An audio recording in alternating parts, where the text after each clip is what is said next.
मत्ती की इंजील उसका 28वां बाब। यीशु का जी उठना। और सबत के बाद हफ्ता के पहले दिन पौ फटते वक्त मरियम मगदलीनी और दूसरी मरियम कब्र को देखने आई। और देखो, एक बड़ा भूचाल आया, क्योंकि खुदावंद का फरिश्ता आसमान से उतरा और पास आकर पत्थर को लुढ़का दिया और उस पर बैठ गया। उसकी सूरत बिजली की मानिंद थी और उसकी पोशाक बर्फ़ की मानिंद सफ़ेद थी।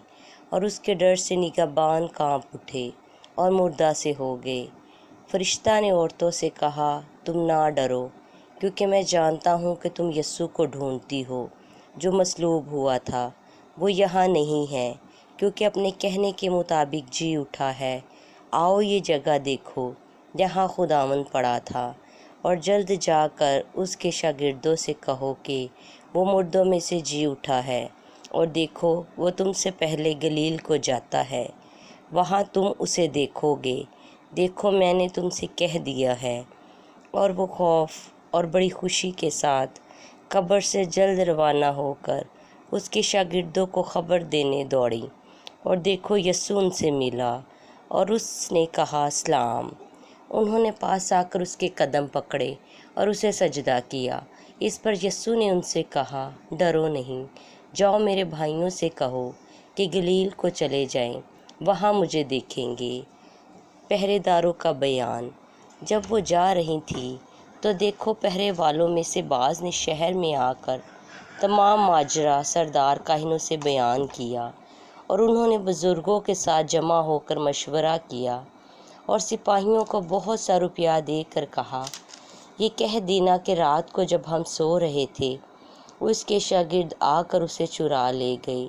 और अगर ये बात हाकिम के कान तक पहुंची तो हम उसे समझाकर तुमको ख़तरे से बचा लेंगे।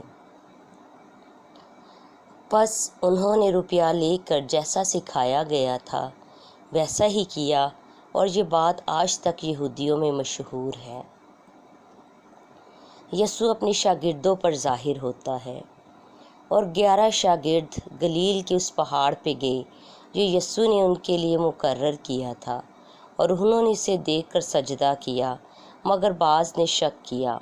यस्सु ने पास आकर उनसे बातें की और कहा कि आसमान और ज़मीन का कुल इख्तियार मुझे दिया गया है।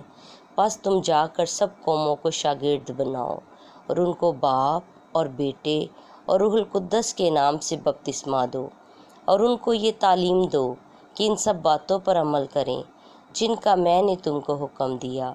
और देखो, मैं दुनिया के आखिर तक हमेशा तुम्हारे साथ हूँ। आमीन।